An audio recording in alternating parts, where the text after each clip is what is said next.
Hello बच्चों, नमस्कार। कैसे हैं आप सब? उम्मीद करता हूं आप सभी लोग बहुत अच्छे होंगे, व्यस्त होंगे और मस्त होंगे। पढ़ाई बहुत अच्छे से आप लोगों की चल रही होगी। तो प्यारे बच्चों, नीट की सीरीज में आज हम लोग आगे बात करते हैं और आगे बात करते हैं क्या कि ये जो क्वेश्चंस आपको पहले से कराए जा रहे हैं, मैं उम्मीद करता हूं कि प्यारे बच्चे आप इन क्वेश्चंस को बहुत अच्छे से करेंगे और उम्मीद करता हूं अगर बहुत अच्छे से करेंगे तो आपको बहुत अच्छा स्कोर भी वहां देखने को मिलेगा। ठीक है जी, चलिए आगे की सीरीज में स्टार्ट करते हैं। अगर उम्मीद करता हूं आपको ये चैनल लगता है, आपको सपोर्ट कर रहा है, आपको लगता है आपके काम का है, तो चीजें आपको बहुत अच्छी लग रही हैं, तो प्लीज चैनल को लाइक कीजिए, शेयर कीजिए और अपने दोस्तों को सब्सक्राइब भी कराइए। ठीक है जी, चलिए आगे बात करते हैं और लेते हैं आज की क्लास का क्वेश्चन। और क्वेश्चन क्या है आज की क्लास का? आज की क्लास का क्वेश्चन यहां से ये है, पूछा गया है कि आप लोग मुझे बताइए, यहां पर कुछ स्टेटमेंट दे रखा है। क्या दे रखा है बेटा? स्टेटमेंट। सीरीज का आज ये वाला नंबर क्वेश्चन चल रहा है। तो स्टेटमेंट में क्या है, आपसे पूछा है कि कौन सा स्टेटमेंट है प्यारे बच्चे गलत है। क्या है बेटा? कौन सा वो स्टेटमेंट है जो यहां से है गलत? तो देखते हैं कौन सा स्टेटमेंट है। चलिए पहले बात करते हैं किसके बारे में? लिवर की सेल के बारे में। ठीक है प्यारे बच्चे, liver is the largest gland. क्या वो सबसे बड़ी ग्लैंड है? बिल्कुल सबसे बड़ी ग्लैंड है। ऑब्वियस सी बात है, हम लोग पढ़ते हैं डाइजेस्टिव सिस्टम के अंदर, तो ये सबसे बड़ी ग्लैंड है जी, बिल्कुल कोई डाउट नहीं है। बॉडी और उसका वेट होता है अबाउट 1.2 से 1.5 किलोग्राम। एग्जैक्टली, बिल्कुल डाटा एकदम सही है। तो यानी कि ये पॉइंट तो हो गया सही, यानी कि ये पॉइंट तो आंसर नहीं है। दूसरा बात करते हैं, इन लिवर बाइल सिक्रीट करता है बाई हिपैटिक सेल्स। तो लिवर के अंदर क्या होता है? ये जो बाइल का होता है सिक्रीशन, क्या होता है बेटा? ये सिक्रीशन होता है हिपैटिक सेल से। ये भी बात बिल्कुल सही है, अभी मैं तुम्हें दिखाऊंगा, हिपैटिक सेल्स के बारे में बताऊंगा। ठीक है जी, चलो आगे बात करते हैं प्यारे बच्चे। Bile is also secreted, bile also secreted by gall bladder. प्यारे बच्चों, यहां ये गलत किया गया। क्या बोल दिया इसने गलत? ऐसे क्यों बोल दिया कि जो बाइल है ना, बाइल अल्टीमेटली ये बाइल सिक्रेट नहीं होता है। ये बाइल अगर ऐसा कहना होता था कि ये रिलीज बात करता तो शायद ज्यादा अच्छा होता। ठीक है जी, यहां से ये एक बात यहां पर इन्होंने बोल दिया है बिल्कुल गलत। अगर हम लोग देखें कि जो गॉल ब्लैडर का काम जो होता है, गॉल ब्लैडर क्या करता है प्यारे बच्चे? गॉल ब्लैडर स्टोर करता है बाइल को। क्या करता है? स्टोर। और स्टोर किस लिए करता है? बेसिकली यहां पर जो बाइल का कंसंट्रेशन है, बाइल का कंसंट्रेशन यहां पर बढ़ता है, इसलिए इसको यहां पर क्या किया जाता है प्यारे बच्चे? इसको स्टोर किया जाता है ऐसा। ठीक है जी, ऑब्वियस सी बात है, स्टोर होगा तो कंसंट्रेशन बढ़ेगा। तो ये वाला स्टेटमेंट इसका गलत हो जाएगा ऐसा। ठीक है, इसको सीक्रेट कौन करता था? लिवर करता था। बिल्कुल बात सही है ऐसा। ठीक है, चलो नन ऑफ द आंसर होगा नहीं, इसका मतलब यही जाएगा इसका आंसर। ठीक है जी, चलिए आगे चलते हैं, क्वेश्चन नंबर नेक्स्ट की तरफ मूव कर लेते हैं और देखते हैं आगे का क्वेश्चन क्या है। आपसे पूछा गया है, बताइए किसके बारे में? बताइए प्यारे बच्चे, ब्रूनर्स ग्लैंड के बारे में बताइए। कौन सी ग्लैंड है प्यारे बच्चे? ब्रूनर्स ग्लैंड के बारे में बताइए। ये प्रेजेंट होती है कहां पर? प्रेजेंट होती है ऐसा। तो अगर मैं ब्रूनर्स ग्लैंड के बारे में आपसे दो तीन टर्म्स के बारे में बात करूंगा, पहला पॉइंट तो ये कि ये जो ब्रूनर्स ग्लैंड होती हैं, कौन होती हैं प्यारे बच्चे? ये जो ब्रूनर्स ग्लैंड होती हैं, एक तो ये जो ग्लैंड होती हैं ये होती है मल्टी सेलुलर। कैसी होती है प्यारे बच्चे? ये ग्लैंड होती है मल्टी सेलुलर। इस पॉइंट में कोई डाउट नहीं है, एक पॉइंट बन गया है। दूसरा पॉइंट बात करते हैं इनके शेप की। क्या बात करते हैं प्यारे बच्चे? इनके शेप की। अगर इनके शेप की बात करता हूं तो ये होती है ट्यूब्यूलो एल्वियोलर, एल्वियोलर शेप की होती हैं। ये क्या है प्यारे बच्चे? ये है इनका शेप। क्या है बेटा? शेप। तीसरी बात करता हूं, इनका वर्क क्या होता है? ये ब्रूनर्स ग्लैंड ये सिक्रीशन करती हैं। क्या करती हैं बेटा? ये सिक्रीट करती हैं। ये क्या सिक्रीट करती हैं? ये सिक्रेट करती हैं प्यारे बच्चों म्यूकस। क्या सिक्रेट करती हैं? म्यूकस। तो इनका जो म्यूकस है फिर वो कहां पे काम आता है? तो ध्यान देना, इनका जो म्यूकस है जहां पे वो काम किया जाता है, ये बेसिकली मिलती कहां पर है? ये हमें देखने को मिलती है ड्यूडोनम में। ड्यूडोनम में हमें देखने को मिलती हैं। और ड्यूडोनम के भी कौन से पार्ट में? यानी कि ये वाला पार्ट है आपका स्मॉल इंटेस्टाइन का। ठीक है, तो स्मॉल इंटेस्टाइन के भी उस पार्ट में देखने को मिलती है। ये कहां देखने को मिलती है? ये देखने को मिलती है सब म्यूकोसा ऑफ ड्यूडोनम।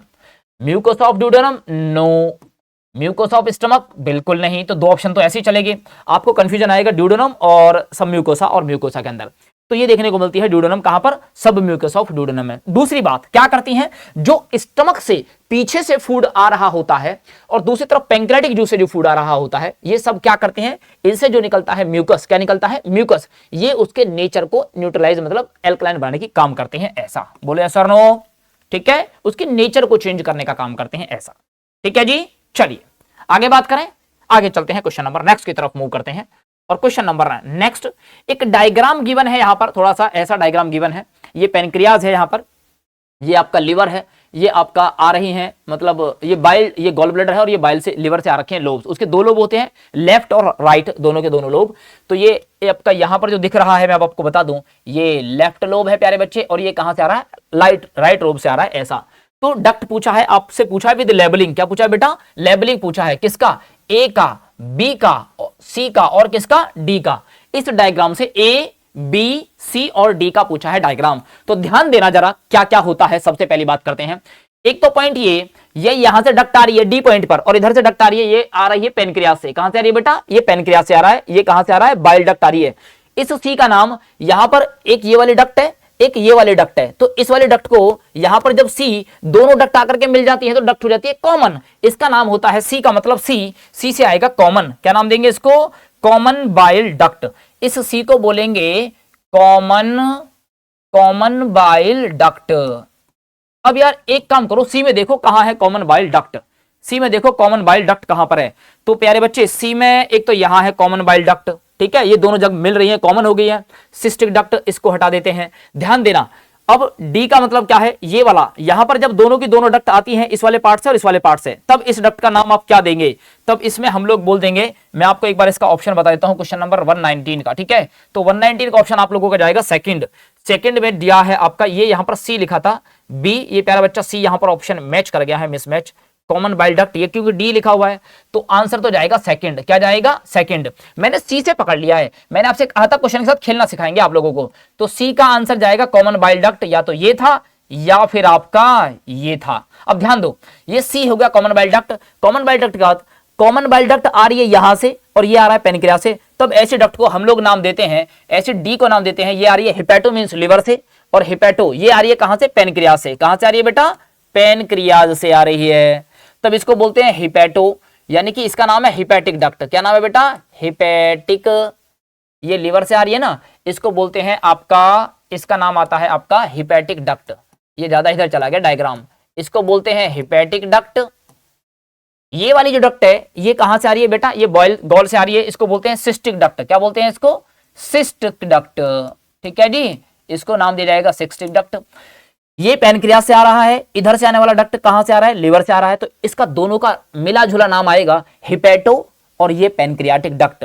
तो हिपैटो पैनक्रियाटिक डक्ट, देखो यहां पर भी डी में दे रखा है, लेकिन यहां पर भी डी में दे रखा है, यहां पर भी डी में दे रखा है, यहां पर डी में क्या लिखा है, यहां पर डी ऑप्शन ही नहीं है ऐसा, ठीक है, ए बी सी। तो अगला ऑप्शन यहां से मैच वो हट गया उससे, मुझे ऐसा लग रहा है। इसका मतलब इन दोनों में चलते हैं, तो डी ऑप्शन यहां पर भी है, सी यहां पर कॉमन बाइल डक्ट है, डी यहां पर भी है। अभी और आगे देखते हैं, बी को क्या बोलते हैं, बी को बोलते हैं प्यारे बच्चे सिस्टिक डक्ट। क्या बोलते हैं, सिस्टिक डक्ट। और यहां पर बी के बारे में क्या लिखा है, हिपैटिक डक्ट, ये हो जाएगा कैंसिल। ए को बोलते हैं सिर्फ लिवर से आ रही है ऐसा, उनको बोलते हैं हिपैटिक डक्ट। क्या बोलते हैं, हिपैटो या हिपैटिक डक्ट, ये नाम दिया जाता है किसके लिए, लिवर के लिए, ठीक है जी। चलो आगे बात करते हैं, ये डायग्राम आप लोगों को ध्यान रहना चाहिए। फिर से बात कर लेते हैं, लिवर से आने वाले डक्ट को बोलते हैं हिपैटिक डक्ट। दूसरा, ये जो बाइल के पास आती है, यहां से बाइल आता है, इस डक्ट में आता है कॉमनली, इसको बोलते हैं आप सिस्टिक डक्ट। आगे डक्ट लिवर से भी आ रहा है, ये गॉल ब्लैडर से आ रहा है, दोनों कंबाइन कर रहा है, तब इसको बोलते हैं कॉमन डक्ट और इसको बोलते हैं common bile duct. Finally common bile duct और पेनक्रियास से आने वाला जो जूस एक पॉइंट पर जहां करके मिलते हैं उसको बोलते हैं हिपैटो, लिवर के लिए, पेनक्रियास के लिए pancreatic duct, hepato pancreatic duct, ऐसा नाम वहां पर दे देंगे। चलो आगे बात करते हैं प्यारे बच्चे, next one, question number next one की तरफ मूव करेंगे। तो समझो क्या है, यहां पर पूछा आप लोगों से मैच करना है following with respect to number of different teeth. दांतों के बारे में आपको बताना है नंबर्स। क्या बताना है बेटा, नंबर्स के बारे में बताना है यहां से ऐसा। तो ध्यान दीजिए क्या क्या है नंबर्स के बारे में। पहला लिखा है 20, क्या लिखा है बेटा 20। तो ये जो 20 का हिसाब किताब है ये कैसा है मैं आपको बता दूं। 20 का सिस्टम ऐसा है कि ये 20 टीथ जो होते हैं ह्यूमन में, ये होते हैं आपके मिल्क टीथ। कैसे होते हैं बेटा, ये होते हैं आपके मिल्क टीथ। मिल्क टीथ बोलते हैं, यानी कि इन्हीं को बोलते हैं प्यारे बच्चे टेम्पररी टीथ। क्या बोलते हैं, टेम्पररी टीथ, यानी कि ये टीथ टूटने के बाद फिर से आ जाते हैं। और दूसरा नाम इन्हीं को बोलते हैं डाइफायोडोंट, जो दोबारा ऐसा, ठीक है भैया जी, दोबारा आ जाते हैं, इसलिए इसको बोलते हैं डाइफायोडोंट। दूसरा बात करते हैं टोटल टीथ जो ह्यूमन के अंदर होते हैं। टोटल टीथ होता है आपका 32। क्या होता है बेटा 32। टोटल टीथ परमानेंट जो चीज होते हैं वो हो गए आपके 32। अब आगे की बात करते हैं, ये मान लीजिए आपका माउथ है ऐसा, इसका एक पार्ट एक पार्ट, इस एक पार्ट के लिए जो फॉर्मूला यूज करते हैं वो यूज करते हैं 2 1 2 3।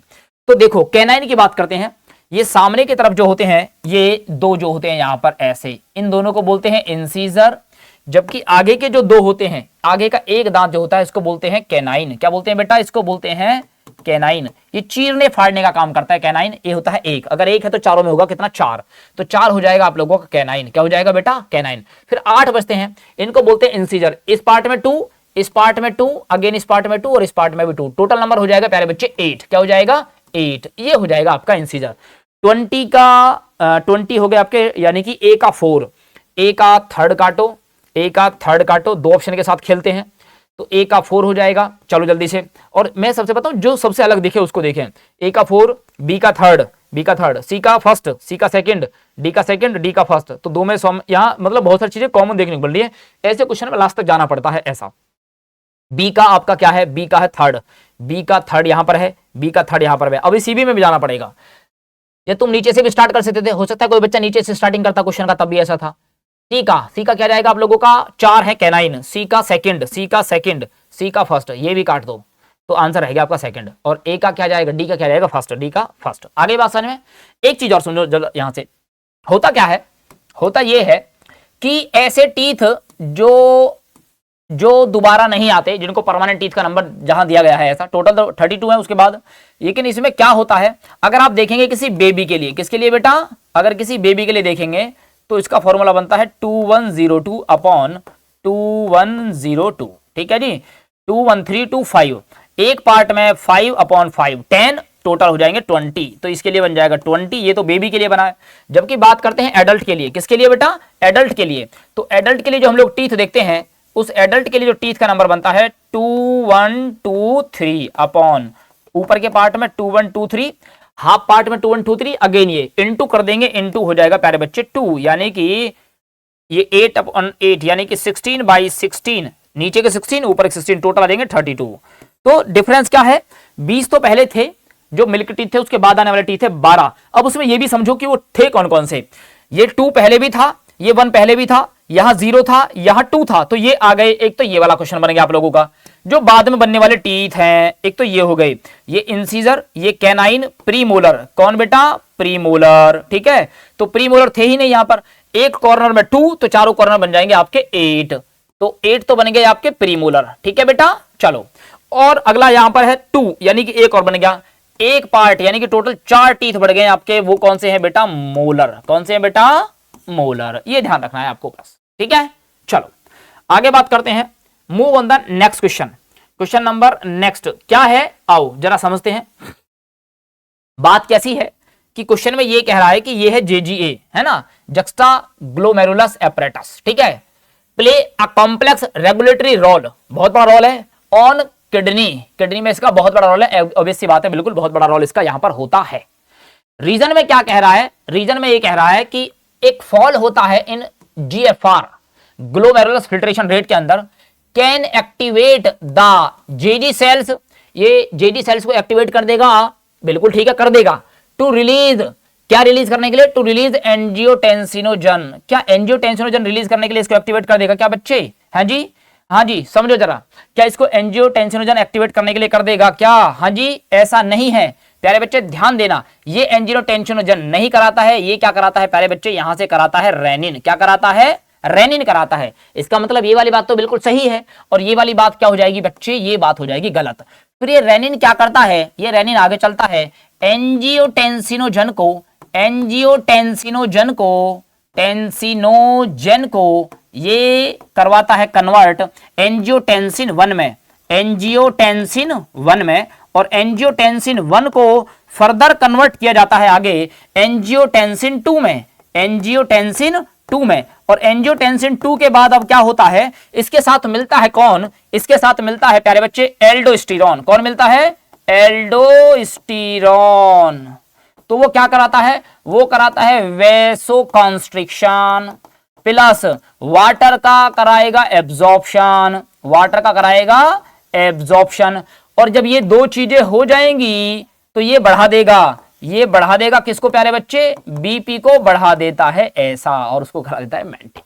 अब जब बीपी बढ़ जाएगा तो इसको नॉर्मल कौन करता है? इसका एक अलग क्वेश्चन बनता है। अगर बीपी बढ़ जाता है तो इसको नॉर्मल करने का काम एक फैक्टर है, उसको बोलते हैं ANF। बात समझ में आई या नहीं आई? ठीक है, चलें आगे चलते हैं, मूव करते हैं क्वेश्चन नंबर नेक्स्ट की तरफ। एक बार क्वेश्चन को फिर से डिस्कस कर लेता हूं आप लोग जल्दी से। जीजी प्ले करता है कॉम्प्लेक्स रोल, ये कहां पर है आपका? नेफ्रॉन के अंदर है, तो वहां पर इसका रोल है, बहुत बड़ा रोल है, कॉम्प्लेक्स रोल है। क्या किडनी में? हाँ जी बिल्कुल सही बात है, किडनी के फंक्शंस को मेंटेन करने का काम करता है। ऐसा रीजन क्या बोला है? एक फॉल होता है जीएफआर में, हाँ जी बिल्कुल होता है, ये तो बात सही है। कैन एक्टिवेट द जीजी सेल्स, हाँ जी बिल्कुल सही है। 2 रिलीज क्या करने के लिए?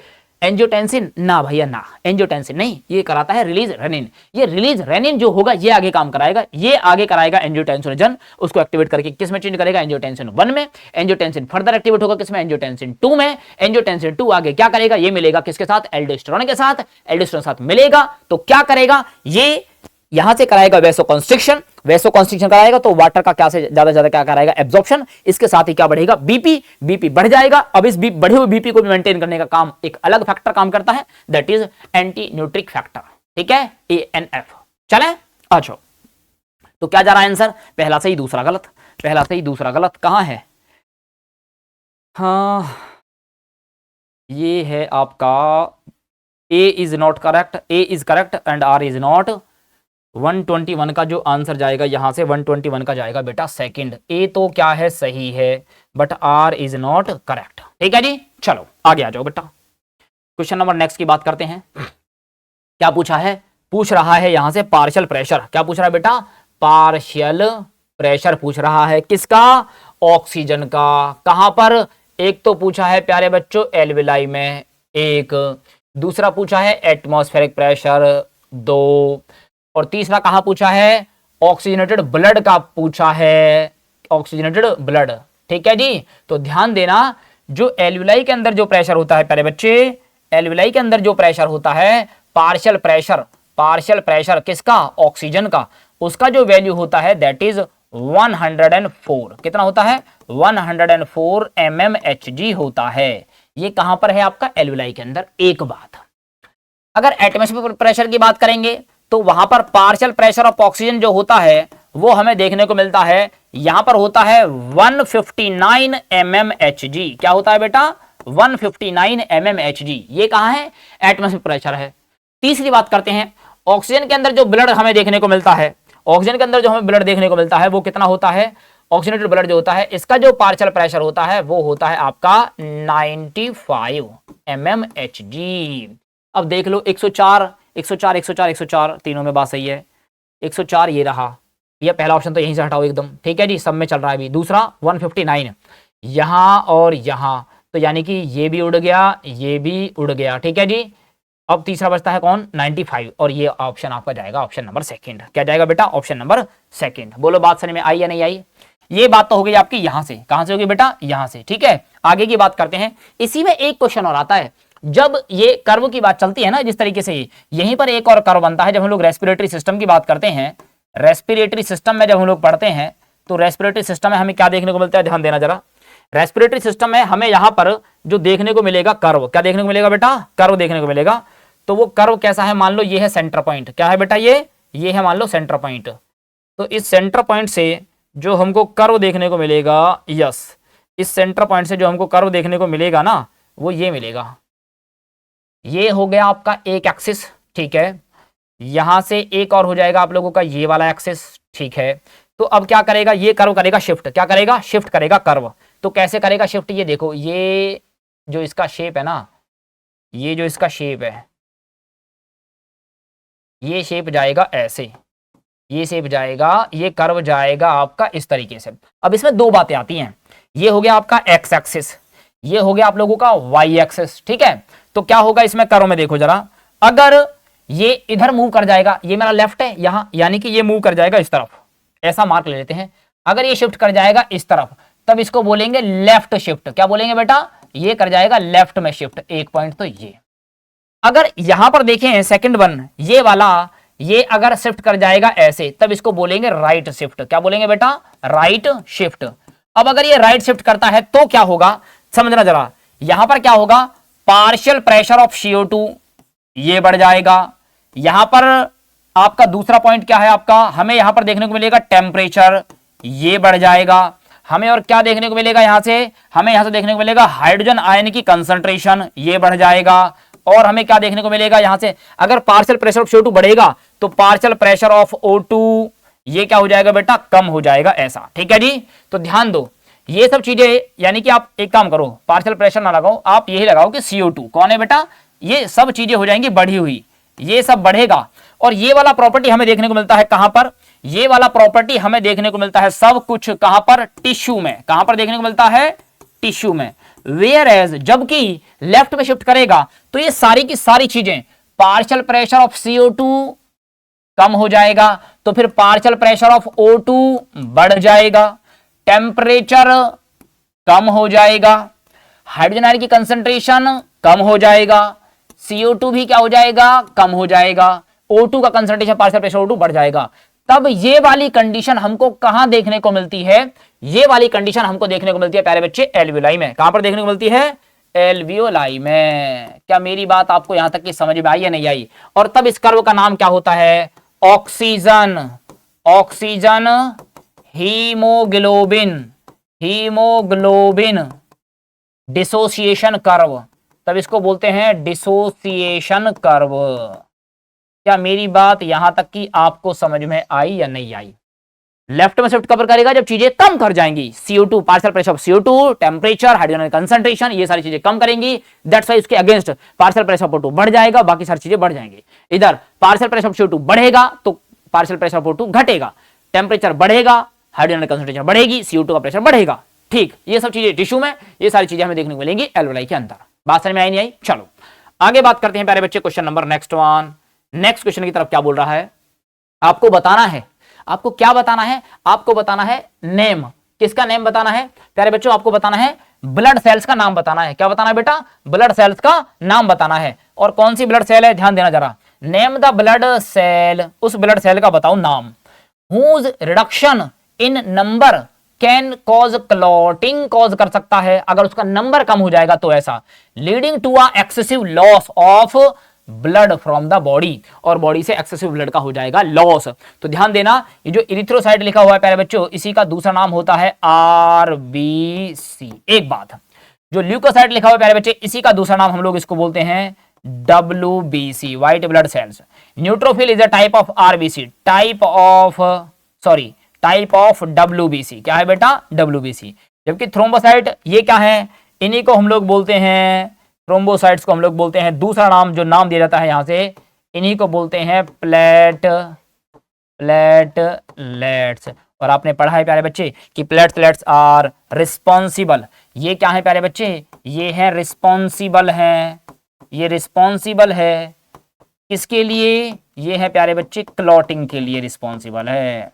अब एक और बात समझते हैं, ये क्या होता है, जो सेल का न्यूक्लियस होता है, जो बड़ा न्यूक्लियस है ना, जैसे कोई सेल है उसका बड़ा न्यूक्लियस है, तो ये क्या होता है, वो उसके छोटे छोटे फ्रेगमेंट होते हैं। क्या होते हैं, वो छोटे छोटे फ्रेगमेंट में टूटा हुआ होता है ऐसा।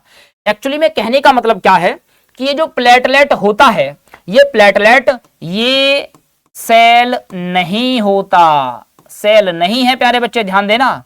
ये क्या है, ये है type of fragment, type of fragment होता है, ना कि बेटा ये सेल है, ये सेल नहीं है। यहां तक की बात समझ में आई या नहीं आई? अभी क्वेश्चन आएगा, फिर मैं आपसे डिस्कस करूंगा इसके बारे में। तो जो क्लॉटिंग के लिए रिस्पॉन्सिबल है कौन है, वो है आपका थ्रोम्बोसाइट। कौन है बेटा, वो आपका रिस्पॉन्सिबल कौन है, थ्रोम्बोसाइट। यहीं से एक और क्वेश्चन बनता है, अगर बात करते हैं ब्लड सेल की, यानी कि यहां पर वर्ड ले लेता हूं RBC। क्या लेता हूं बेटा, यहां पर वर्ड आता है अगर RBC। हमारी बॉडी में जो सबसे छोटा ब्लड सेल है, ब्लड में जो सेल है, तो जो ब्लड में सेल है ना, वो सबसे छोटा स्मॉलेस्ट जो सेल होता है, स्मॉलेस्ट सेल जो होता है वो कौन है ब्लड में, वो प्यारे बच्चे है आपका RBC। कौन है बेटा, वो है आपका RBC। ठीक है, तो ये जो है RBC जो है, उसके बाद अब इसका अगर नंबर की बात करते हैं तो इसका नंबर ऑन एन एवरेज होता है 5 से लेकर के 5.5 लाख तक होता है। ठीक है जी, 5 से 5.5 लाख ऐसा। इसके नंबर की बात करते हैं, इसका जो नंबर होता है, ध्यान देना, इसका नंबर होता है 1 to 1.5 लाख, 1.5 लाख तक इसका नंबर होता है ऐसा। फिर भी अगर कभी ब्लड के बारे में वो बात करेगा आप लोगों से, कभी वो पूछेगा, तो आपको बताना पड़ेगा दोनों की दोनों बातें। मेरी बात समझ में आई नहीं आई? पक्का ना? चलो आगे बात करते हैं next one. Question number next की तरफ मूव करते हैं। जितना डिटेल क्वेश्चन के बारे में बन सकता था मैं वहां तक जाने की कोशिश कर रहा हूं, आपको बताने की कोशिश कर रहा हूं ऐसा, ठीक है। चलो अब यहां से बात करते हैं, यहां से एक और क्वेश्चन आता है, आप पहले समझो जरा। अगर बात करते हैं O2 के बारे में, तो ये O2 कहां देखने को मिलती है। बात करते हैं CO2 के बारे में, तो CO2 कहां से मिलती है, कि पूछ रहा है कौन सा है, कौन सा करेक्ट परसेंटेज है ट्रांसपोर्ट मीडियम के लिए। तो जो O2 का ट्रांसपोर्ट की बात करते हैं, एक तो अगर ओवरऑल बात कर दूं तो 97% का जो ट्रांसपोर्ट होता है O2 का, वो कहां होता है प्यारे बच्चे, वो होता है हीमोग्लोबिन में, यानी कि रेड ब्लड सेल्स में होता है। अब बचा कितना, बचा आपका दूसरा बचा 3% के आसपास। कितना बचा? 3% के आसपास जो इसका होता है, वो 3% के आसपास होता है प्लाज्मा में। किसमें होता है बेटा? प्लाज्मा में। जबकि दूसरा परसेंटेज किसका है? CO2 का। किसका बेटा? CO2 का। अगर CO2 की बात करते हैं तो ये इसका सबसे ज्यादा परसेंटेज अगर मैं देखने को बोलूं, इसका 70% के आसपास होता है बाइकार्बोनेट्स में। किसमें होता है? बाइकार्बोनेट्स में। दूसरा जो वर्ड है, अगर वो दूसरे की बात करूं, 7% के आसपास जो इसका बनता है प्यारे बच्चे, वो बनता है इसका कहां पर, वो परसेंटेज है जो डिजॉल्व होता है प्लाज्मा में। बचा कुचा कितना है? बचा कुचा जो भी पार्ट है वो 20 से 25% के आसपास जो होता है वो होता है हीमोग्लोबिन में या कहां पर? आरबीसी में। ऐसा तो O2 और CO2 दोनों के बारे में फिर से ध्यान देंगे। O2 का परसेंटेज दो जगह है, सबसे ज्यादा कहां है? ब्लड सेल्स में। दूसरा 3% बचता है वो कहां पर है? प्लाज्मा में, ठीक है। तो O2 ज्यादा कहां है? ब्लड सेल्स में। CO2 की बात करता हूं, 70% के आसपास कहां है? बाइकार्बोनेट्स के फॉर्म में। 7% कहां घुरा हुआ है? प्लाज्मा में। और 20 से 25% कहां पर है बेटा? आरबीसी के अंदर है। ऐसा तो ध्यान दो, 3% जो O2 है, ये बच्चा मेंशन इसको प्रॉपरली नहीं कर पाया है ना। चलो ये है जो परसेंटेज है इसका, दैट इज ये है आपका O2 3% ट्रांसपोर्ट होता है by plasma, 3% transport by plasma, यानी कि ये बात क्या है बेटा? ये बात है बिल्कुल सही, ठीक है जी। चलो दूसरा बात करते हैं, 70% CO2 ट्रांसपोर्ट, 70% CO2 जो है वो ट्रांसपोर्ट होता है, वो क्या होता है? CO2 ट्रांसपोर्ट होता है बाई बाइकार्बोनेट्स। तो जरा देखो 70% CO2 ट्रांसपोर्ट होता है बाई बाइकार्बोनेट, यानी कि ये बात भी क्या है बेटा? बिल्कुल सही है। तीसरी बात करते हैं, 7% CO2 ट्रांसपोर्ट होता है बाय आरबीसी। 7% CO2 ट्रांसपोर्ट होता है बाय आरबीसी ना, ये तो प्लाज्मा के द्वारा होता है, यानी कि ये वाली बात क्या हो जाएगी बेटा? ये वाली बात हो जाएगी गलत। अगली बात करते हैं, 97% जो O2 है वो ट्रांसपोर्ट होता है बाय O2 या आरबीसी। 97% जो होता है O2 ट्रांसपोर्ट वो होता है बाय आरबीसी, यानी कि ये वाली बात भी क्या है बेटा? बिल्कुल सही है। दूसरी बात करता है, 20 से 25% जो CO2 है वो ट्रांसपोर्ट होता है बाय प्लाज्मा ना, यहां पर डाटा कितना था बेटा? ये ट्रांसपोर्ट होता है आपका 7%, यानी कि ये बात भी क्या है बेटा? गलत है। सही कौन कौन सा है? सही है आपका ए, बी और डी। ए, बी और डी, ऑप्शन नंबर 1 आपका बिल्कुल सही है। डाटा ध्यान रख लेंगे, बढ़िया डाटा है। O2 का डाटा 97% कहां? ब्लड सेल्स में। 3% कहां? प्लाज्मा में। CO2 की बात करते हैं 70% बाइकार्बोनेट्स में, 7% प्लाज्मा में, बचा कुचा 20 से 25% कहां पर है बेटा? आरबीसी में, हीमोग्लोबिन सेल्स में। ऐसा आगे बात करते हैं, अगले क्वेश्चन की तरफ मूव करते हैं। बड़ा अच्छा क्वेश्चन पूछा गया है, बहुत प्यारा क्वेश्चन है, ध्यान देना कैसे। वॉल्यूम पूछा है किसका? एयर का। किसका बेटा? एयर का। तो वॉल्यूम ऑफ एयर की बात कर रहा है। तो देखो जब भी वॉल्यूम ऑफ एयर की अगर वो बात करेगा ना आप लोगों से, तो आपको पता है क्या करना पड़ेगा एयर के बारे में? आपको ये करना पड़ेगा, that will remain in the lungs, जो लंग्स में रह जाएगा आफ्टर नॉर्मल एक्सपिरेशन। तो हमारा सांस लेना और छोड़ना, पहली बात तो ये समझो कि हम जो सांस लेते हैं वो नॉर्मल हो गया, उसके बाद भी जो छोड़ सकते हैं उसको बोलते हैं एक्सपिरेटरी रिजर्व वॉल्यूम। इस एक्सपिरेटरी रिजर्व वॉल्यूम की वैल्यू जो आती है प्यारे बच्चे, वो आती है आपका लगभग 1100। कितनी आती है? 1100। उसके बाद क्या होता है? कुछ ऐसा उसके बाद जो हमारे लंग्स में पड़ा ही रहता है, जो किसी के काम का नहीं है वो पड़ा ही रहेगा ऐसा, ठीक है। उसकी जो वैल्यू बनती है वो लगभग बनती है आपकी 1200। कितनी बनती है? 1200। 1100 प्लस 1200 इन दोनों को ऐड करेंगे तो प्यारे बच्चों ये बन जाएगा 2300 के आसपास, और इसी को हम लोग बोलते हैं FRC। क्या बोलते हैं बेटा? FRC। ये बात समझ में नहीं आई? अब दूसरी बात करते हैं यहां से। अगला क्वेश्चन क्या कहता है, इसी में बनता है अगला क्वेश्चन। हम जो नॉर्मल सांस लेते हैं और सांस छोड़ते हैं, ठीक है, जो नॉर्मल सांस लेते हैं और छोड़ते हैं उसको बोलते हैं हम लोग टाइडल वॉल्यूम। क्या बोलते हैं? Tidal volume. टाइडल वॉल्यूम ये क्या है आपका? Normal value. क्या है बेटा? नॉर्मल वैल्यू है। तो ये नॉर्मल वैल्यू का आंसर जो आपका बनता है वो आंसर आता है आपका 500। कितना आता है? 500। उसके बाद अगला नॉर्मल सांस, नॉर्मल सांस के बाद भी जितना हम लोग और सांस छोड़ सकते हैं उसको बोलते हैं ERV। क्या बोलते हैं? ERV। बोले सर नो? ठीक है जी, चलो। यानी कि जो सांस हम लोग और अंदर तरफ ले सकते हैं नॉर्मल सांस के बाद, पहले बात करूंगा IRV की बात करूंगा, IRV। और भी जो सांस ले सकते हैं ऐसा, उसका जो वैल्यू बनता है वो बनता है लगभग 3000 के आसपास। कितना बनता है बेटा? 3000 के आसपास। क्या मेरी बात यहां तक आपको समझ में आई है नहीं आई? ठीक है। इसमें पूछा है volume of air that will remain in the lungs after normal expiration.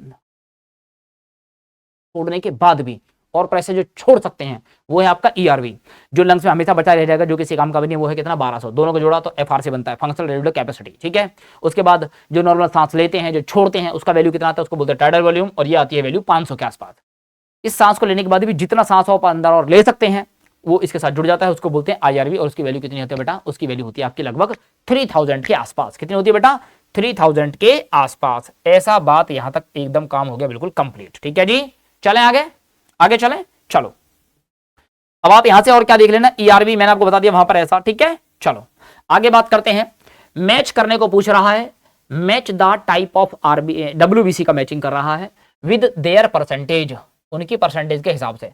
तो ध्यान देना, जब हम लोग परसेंटेज की बात करते हैं WBC के परसेंटेज की, तो WBC के परसेंटेज में सबसे ज्यादा होती है प्यारे बच्चे, वो होती है न्यूट्रोफिल्स। क्या होती है?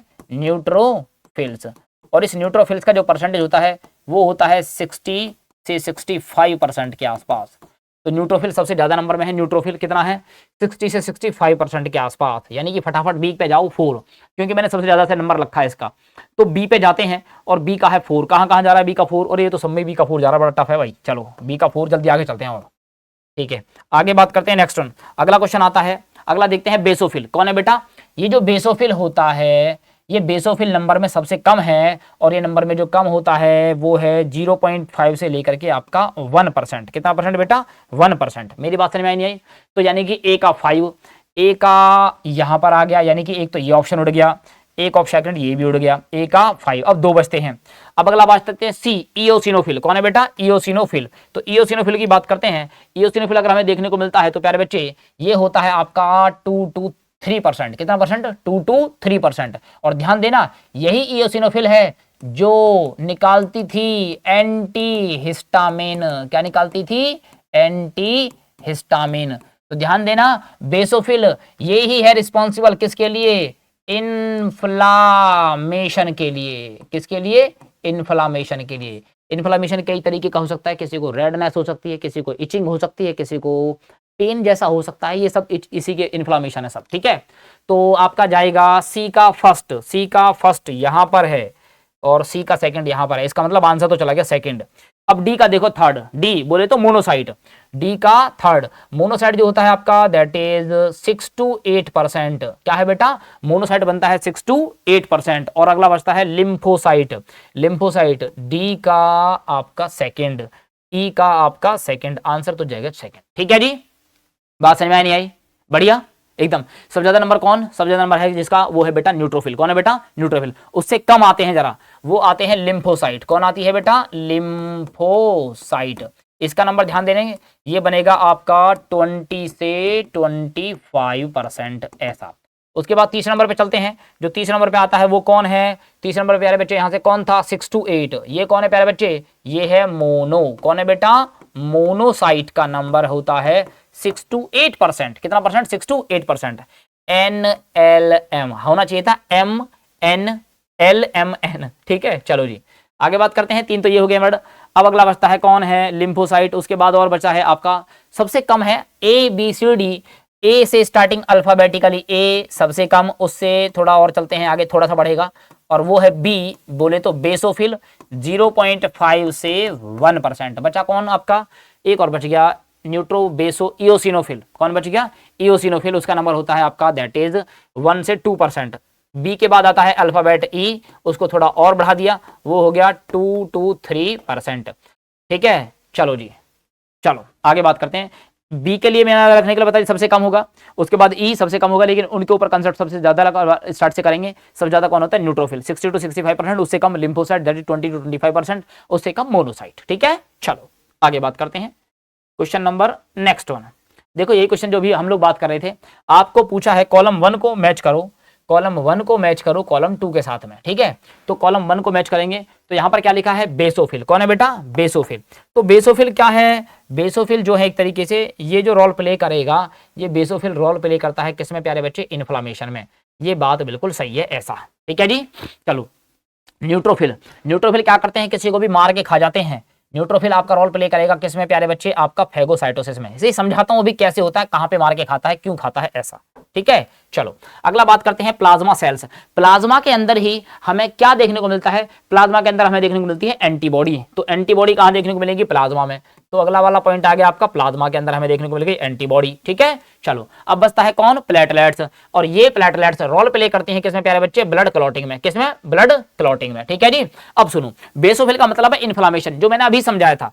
ये इन्फ्लामेशन हो सकता है, देखो कैसा, या तो यहां हो जाए आपका स्वेलिंग आ जाए, क्या आ जाए बेटा? कुछ स्वेलिंग आ जाए, या रेडनेस आ जाए, येलोनेस हो जाए, कुछ भी ऐसा। ठीक है, ये कुछ भी है, ये सब आएगा अंडर द इन्फ्लामेशन। इचिंग भी अंडर द इन्फ्लामेशन। ठीक है, आगे बात करते हैं न्यूट्रोफिल्स। यही बेसोफिल्स हैं, यही बेसोफिल्स हैं जो नंबर में भी क्या है? सबसे कम है। ठीक है, अब इन्फ्लामेशन होता है, इसका मतलब बेसोफिल ये बात बता चुकी है कि आपकी बॉडी में इन्फ्लामेशन हुआ है। समझो आपकी बॉडी पर किसी एंटीजन का अटैक हुआ है, इसीलिए वो ऐसा हुआ है। बात समझ में आई नहीं आई? पक्का। तो ये बताता है कि आपकी बॉडी पर एंटीजन का अटैक हुआ है। जब एंटीजन का अटैक होता है ना, तो उसके अगेंस्ट जो सेल है, वो सेल है आपका इओसिनोफिल। कौन है बेटा? वो सेल है आपका इओसिनोफिल। वो इओसिनोफिल क्या निकालती हैं? वो निकालती हैं एंटीहिस्टामिन। क्या निकालती हैं प्यारे बच्चे? एंटीहिस्टामिन निकालती हैं, और उस पर उसके अगेंस्ट काम करने का काम करती हैं, उसकी एलर्जी को कम करने का काम करती हैं, ये ऐसा। ठीक है, अब जब एलर्जी वो कम हो जाएगी, उन बाकी की बची सेल्स को, उनका काम तमाम करने का काम उनको खा जाएगी, मार डालेगी। वो कौन है? वो है आपका न्यूट्रोफिल। कौन है बेटा? न्यूट्रोफिल। मेरी बात समझ में आई या नहीं आई? ठीक है, चलो प्लाज्मा में एंटीबॉडीज हैं। ठीक है, इसी में कुछ प्रोटीन भी होती हैं। ठीक है जी, और ऑप्शन मिला लेते हैं, ए का फर्स्ट, बी का थर्ड, सी का आपका 4। ए का फर्स्ट, ए का फर्स्ट, ये काट दो, ए का फर्स्ट। बी का कौन सा है प्यारे बच्चे? बी का जा रहा है थर्ड, बी का जा रहा है थर्ड। ये बच्चे ने ये ऑप्शन कर दिया, ये सेकंड कर दिया। इसका मतलब क्या है? यहाँ पर अभी हमारे टाइपिंग वाले के पास, बेचारे के पास प्रेशर थोड़ा ज्यादा है, बी का थर्ड कर दिया। चलो यहाँ भी थर्ड कर देता हूँ थोड़ी देर के लिए, आगे देखते हैं जब। ठीक है, सी का क्या करेंगे? सी का 4, यहाँ सी का सेकंड हो जाएगा तो ये कैंसिल हो जाएगा। यहाँ सी का क्या है? 4 है, इसका मतलब आंसर तो यही जाने वाला है। ठीक है जी, चलो ये आंसर जाएगा यहाँ से। डी का क्या है? सेकंड।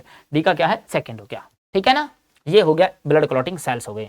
और ब्लड क्लॉटिंग सेल्स का दूसरा मैंने आपको बता दिया अभी, इनको बोलते हैं लिम्फोसाइट्स। क्या बोलते हैं? Lymphocytes. Not lymphocyte, that is thrombocyte. क्या बोलते हैं बेटा उसको? थ्रोम्बोसाइट। ठीक है जी, चलो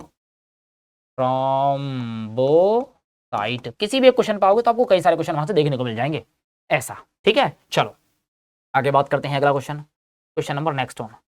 कंडीशन समझो, बड़ी अच्छी कंडीशन, बड़ी बेहतरीन कंडीशन है। क्या है ये कंडीशन? दे रखी है इरिथ्रोब्लास्टोसिस फीटलिस। ये कंडीशन है, तब can be avoided by administering, दे करके किसको? To the mother immediately after the delivery of first child. क्या देना पड़ेगा जिससे कि, अब ऐसा कंडीशन हो जाता है, पहले समझो ये है क्या कंडीशन। कंडीशन ये है कि मान लो कि यहाँ पर ब्लड है, किसी का ब्लड है H पॉजिटिव, मान लो मदर का ब्लड है H पॉजिटिव। ठीक है, RH फैक्टर यहाँ पर रोल प्ले कर रहा है, RH फैक्टर।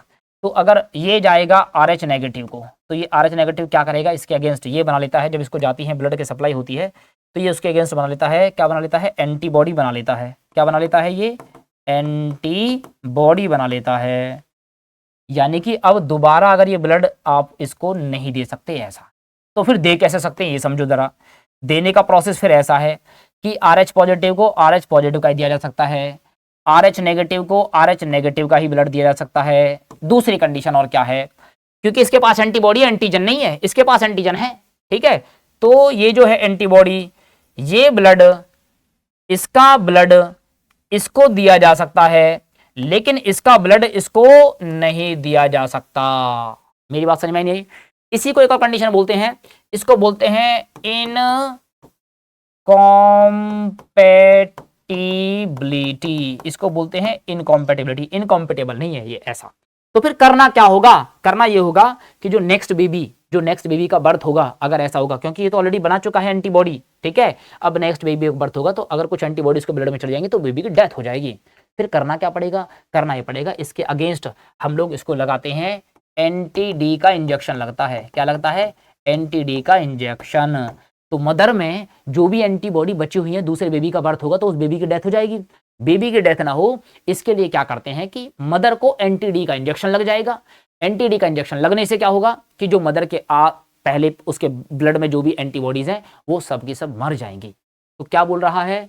ए एंटी-आरएच एंटीबॉडीज, या बी यहां लिखा है ए-आरएच एंटीबॉडीज, ए एंटी-आरएच एंटीजन, एंटीजन तो होगा ही नहीं, आरएच एंटीजन, तो यहां होगा एंटीबॉडी, एंटीबॉडी एंटीबॉडी। तो ए वाला ऑप्शन होगा एंटी-आरएच, एंटी-आरएच एंटीबॉडी दी जाएंगी। ऑप्शन नंबर यही बिल्कुल सही रहेगा। एंटीबॉडीज के क्या अगेंस्ट दिया जाएगा? एंटीजन दिया जाएगा, एंटी-आरएच दिया जाएगा एंटीबॉडीज के लिए, ठीक है जी। चलो, तब बेबी का बच पाना बिल्कुल पॉसिबल है ऐसा। अगली बात समझो क्या कह रहा है। Which of the following type of cell है जिसमें क्या है? कमी है किसका? न्यूक्लियस का। और ये कौन है? In most of the mammals की बात कर रहा है। यहां पर एक और भाई साहब भूल गया, in most of mammals, in most of mammals की बात करते हैं ऐसा। और ये जो लैक ऑफ न्यूक्लियस देखने को मिलता है, तब जो लैक ऑफ न्यूक्लियस की बात करते हैं, और ये हमें देखने को मिलता है कहां पर? ये देखने को मिलता है एरिथ्रोसाइट, इसी को बोलते हैं दूसरा नाम RBC. Eosinophil is a type of, एक तरीके का आपका डब्ल्यूबीसी है। न्यूट्रोफिल भी क्या है? एक टाइप का डब्ल्यूबीसी है। ये भी क्या है? एक टाइप का डब्ल्यूबीसी। ना तो ये ना ये ना ये। Which of the following type of cell lack nucleus, तब ये लैक न्यूक्लियस देखने को मिलता है एरिथ्रोसाइट में। किसमें? एरिथ्रोसाइट में। और किसकी एरिथ्रोसाइट में प्यारे बच्चे? मैमल्स की एरिथ्रोसाइट में, मैमल्स की एरिथ्रोसाइट में। तब ऐसी एरिथ्रोसाइट को हम लोग नाम देते हैं ई न्यूक्लिएट। क्या नाम देते हैं? ई न्यूक्लिएटेड आरबीसी। आ गई बात समझ में बेटा? आंसर जाएगा आप लोगों का फर्स्ट। क्या जाएगा? फर्स्ट जाएगा भैया। चलें आगे आ जाओ, अगला क्वेश्चन की तरफ मूव करते हैं और समझने की कोशिश करते हैं। मैच करा रहा है 1 का 2 के साथ में, ऐसा वो आपसे पूछ रहा है मैचिंग के बारे में, ठीक है ना। चलो, तो पहला पूछा है ये पीएच है 6.8, मतलब वैल्यू समझते हैं पीएच की, जल्दी से बात करते हैं। ये है आपका पीएच है। पीएच का वैल्यू कहां तक जाता है? पीएच का वैल्यू जाता है प्यारे बच्चे आपका 0 से लेकर के कहां तक जाता है? 14 तक जाता है। तो जो 7 आता है, 7 क्या है प्यारे बच्चे? 7 हो जाएगा आपका न्यूट्रल। क्या हो जाएगा बेटा? न्यूट्रल। इससे पहले जितना भी होगा वो सब होगा आपका एसिडिक। क्या होगा? एसिडिक। इसके बाद में जितना भी होगा वो सब क्या होगा प्यारे बच्चे? वो सब होगा बेसिक।